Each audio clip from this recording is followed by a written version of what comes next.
الله ربي والإسلام ديني ومحمدا رسول الله. Assalamualaikum warahmatullahi wabarakatuh. Sahabat beriman, Malaikat Jibril adalah penyampai wahyu Allah kepada Nabi Muhammad SAW. Kadangkala Jibril datang kepada Rasulullah dalam fisik seorang laki-laki tampan, menyerupai salah satu sahabat Rasulullah. Tak hanya itu, Jibril juga digambarkan sebagai sosok yang kuat lagi cerdas. Ia diciptakan dengan keperkasaannya. Hal ini sesuai dengan firman Allah Subhanahu wa Ta'ala yang diajarkan kepadanya oleh Jibril yang sangat kuat, yang mempunyai akal yang cerdas, dan Jibril itu menampakkan diri dengan rupa yang asli. Al-Quran Surat An-Najm ayat 5 hingga 6. Namun tahukah kamu, di balik kekuatan yang dimiliki malaikat Jibril, ia ternyata pernah ketakutan melihat malaikat ini. Siapakah malaikat tersebut? Dapatkan jawabannya dengan menonton video ini. Tonton terus hanya di channel Islam Populer. Tapi sebelum lanjut, jangan lupa klik tombol subscribe, like, dan lonceng notifikasi untuk mendukung channel ini agar terus menyiarkan syiar Islam.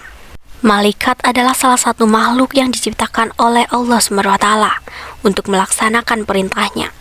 Salah satu malaikat yang kita kenal yakni Malaikat Jibril alaihissalam.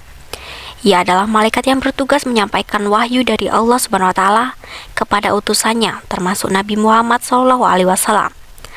Allah SWT mengabarkan Jibril sebagai malaikat yang mulia. Sesungguhnya Al-Quran itu benar-benar firman Allah yang dibawa oleh utusan yang mulia, yakni Jibril, yang mempunyai kekuatan, yang mempunyai kedudukan yang tinggi di sisi Allah, yang mempunyai arsy yang ditaati di sana, di dalam malaikat lagi dipercaya. Al-Quran Surat At-Takwir ayat 19 hingga 21. Dengan kemuliaan yang dimiliki Jibril, rasanya tak ada yang bisa membuatnya takut kecuali Allah Subhanahu wa Ta'ala. Namun ternyata ada satu malaikat yang membuatnya menciut dan gelisah. Lalu siapakah malaikat yang bisa membuat malaikat mulia kuat lagi tinggi kedudukannya itu takut? Al-Hafiz Ibnu Rajab dalam kitabnya Al-Khusyufi, Salat yang berarti kerendahan hati dalam salat. Dalam bab terakhir kitab ini terdapat hadis yang tak berhubungan sama sekali dengan salat. Terdapat kisah Rasulullah bertemu malaikat Jibril dan seorang malaikat lain. Malaikat itulah yang membuat Jibril gelisah. Rasulullah SAW bersabda, "Ketika aku sedang duduk bersama Jibril alaihissalam, lalu tiba-tiba langit dan turunlah malaikat, lalu ia mendatangi kami. Ketika Jibril melihat malaikat ini, ia menciut dan gelisah." Para ulama menjelaskan, ia terlihat gelisah, terlihat seperti memberanikan diri terhadap sesuatu. Malaikat itu pun berkata kepada Nabi Muhammad SAW, "Ya Rasulullah SAW, sesungguhnya aku pembawa pesan, diutus oleh Allah SWT kepadamu. Aku datang untuk memberimu pilihan. Pilihan itu adalah jalan kehidupan Nabi yang hidup bagaikan raja, atau Nabi yang hidup seperti hamba saya." Contoh Nabi yang hidup bagaikan raja adalah Nabi Sulaiman alaihissalam dan Nabi Daud alaihissalam. Mereka adalah nabi sekaligus raja yang hidup serba nyaman, memiliki kehidupan yang menyenangkan, menjadi raja kaya raya, dan bisa melakukan apapun, dan tidak mengurangi kenikmatan yang akan didapatnya di akhirat kelak. Jadi Rasulullah, engkau bisa memilih seperti itu, ataupun memilih hidup seperti hamba saya.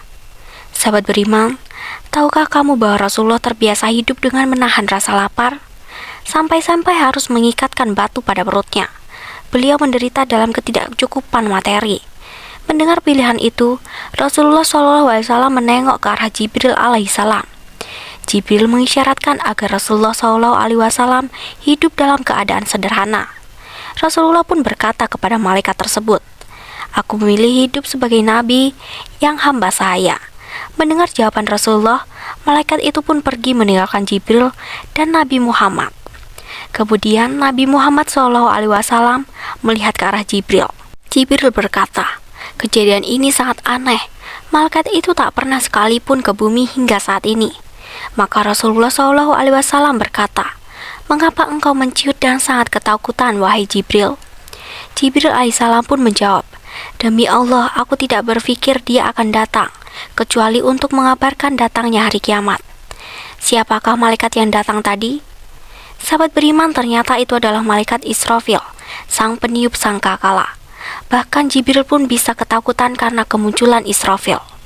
Dan ketika Jibril melihat Israfil datang, ia berpikir bahwa semuanya akan berakhir.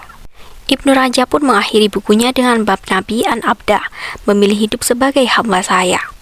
Hal ini pun membuat perubahan dalam hidup Rasulullah SAW untuk menjalani hidup dengan bersahaja dan rendah hati. Sebelumnya kadang-kadang Rasulullah bersandar ketika menyantap makanan. Setelah kejadian tersebut, Rasulullah duduk menyantap makanannya dengan posisi duduk sempurna. Para sahabat pun bertanya, "Ya Rasulullah, mengapa engkau makan dalam posisi tersebut?" Rasulullah pun menjawab, "Karena ini lebih pantas untuk seorang nabi yang hidup sebagai hamba bersahaja." Kejadian tersebut benar-benar mempengaruhi Rasulullah SAW. Nah, sahabat beriman, itulah malaikat yang membuat takut malaikat Jibril, karena mengira kedatangannya membawa kabar hari kematian. Namun malaikat tersebut yang tak lain adalah malaikat Israfil datang kepada Rasulullah, menyampaikan pesan dan memberinya pilihan kepada Rasulullah, ingin menjadi nabi yang seperti apa? Apakah nabi sekaligus raja atau nabi yang hidup sederhana? Akhirnya nabi memilih pilihan yang kedua. Masya Allah. Sahabat beriman, pilihan yang diambil Rasulullah SAW pun dijalani. Hidup adalah pilihan dengan mempertanggungjawabkan pilihan itu. Wallahu a'lam bishawab. Sahabat beriman, jangan lupa berbagi informasi dengan share video ini, karena sebaik-baik manusia adalah yang paling bermanfaat bagi manusia. Wassalamualaikum warahmatullahi wabarakatuh.